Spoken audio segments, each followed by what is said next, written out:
Ne-am obișnuit cu imaginea unor pini și stejari falnici, al căror vârf se înalță la 20-30 de metri de la pământ.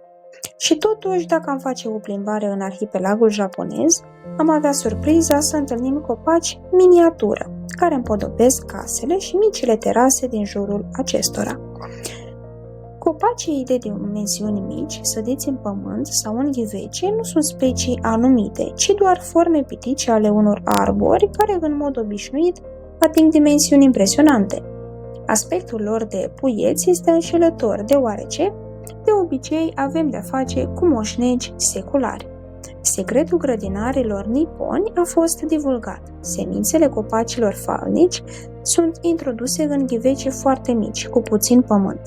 Pe măsura creșterii, planta este mutată de fiecare dată în ghivece numai cu puțin mai mari. Pentru a aduna coroana, grădinarii leagă ramurile de trunchi între ele sau în formă de șerpi încolăciți, lăsându-le să crească astfel.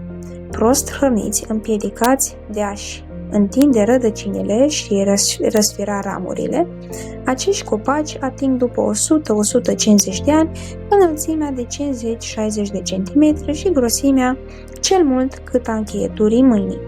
Cei mai docili la acest chin s-au dovedit coniferele, pinii, chiparoșii, ienuberii orientali și stejarii asiatici.